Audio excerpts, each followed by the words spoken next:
नरेंद्र मोदी रविवार 9 जून को तीसरी बार पीएम पद की शपथ लेंगे। पीएम मोदी लगातार तीसरे बार शपथ लेने वाले पहले राष्ट्रीय जनतांत्रिक गठबंधन के नवनिर्वाचित सांसद कैबिनेट मंत्रियों की सूची को अंतिम रूप से देने के लिए आज अहम बैठक करेंगे, जिसमें तय होगा कि कौन मंत्री किस पद की शपथ लेगा। वहीं रविवार की शाम 7:15 पीएम मोदी और उनकी नए कैबिनेट के सदस्यों का शपथ समारोह राष्ट्रपति भवन में आयोजित किया गया है। बता दें कि कांग्रेस के दिग्गज नेता जवाहरलाल नेहरू के बाद पीएम मोदी दूसरे ऐसे प्रधानमंत्री होंगे जो तीसरी बार पीएम पद की शपथ लेंगे।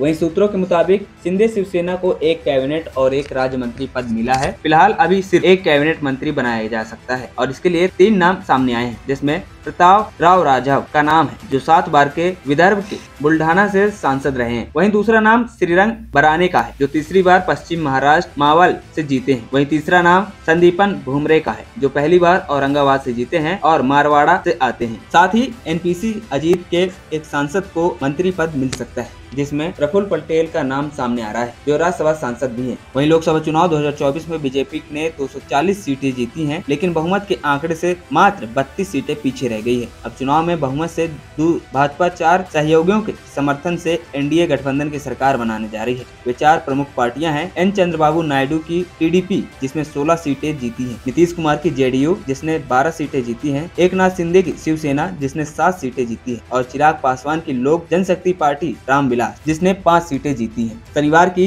एनडीए की बैठक में यह तय होगा कि किस सहयोगी को कितनी कैबिनेट में सीट मिल सकती है। वहीं टीडीपी चंद्रबाबू नायडू और जेडीयू के नीतीश कुमार दोनों ही भाजपा एनडीए के लिए किंग मेकर बनकर उभरे हैं और दोनों नेताओं ने शुक्रवार को सार्वजनिक रूप से नरेंद्र मोदी को गठबंधन के प्रधानमंत्री पद के उम्मीदवार के रूप में चुनने का प्रस्ताव को स्वीकार कर लिया है। पता चला है कि उन्होंने इन अटकलों के बीच पीएम मोदी को लिखित समर्थन भी दिया है कि विपक्षी नेता दावा पेश करने के लिए उनसे संपर्क कर सकते हैं। लेकिन अब देखना यह होगा कि भाजपा और उनके 2 प्रमुख सहयोगियों टीडीपी और जेडीयू के बीच क्या बातचीत और कैबिनेट मंत्री पद के लिए क्या डील हुई है। समर्थन देने वाले चारों राजनीतिक पार्टियों केंद्र में प्रमुख पदों के लिए लगातार प्रयास कर रही है। महाराष्ट्र के मुख्यमंत्री एकनाथ शिंदे का शिवसेना गुट और चिराग पासवान की एलजेपी के प्रमुख मंत्री पद की मांग कर रहे हैं। वहीं इस बीच इंडिया गठबंधन ने इस बार लोकसभा चुनाव में भाजपा को कड़ी चुनौती दी है और सभी एग्जिट पोल को खारिज कर शानदार जीत हासिल की है। विपक्ष 2014 में मोदी लहर के जनसत्ता में आने के बाद पहली बार इतना मजबूत दिखा है। विपक्षी गठबंधन को कुल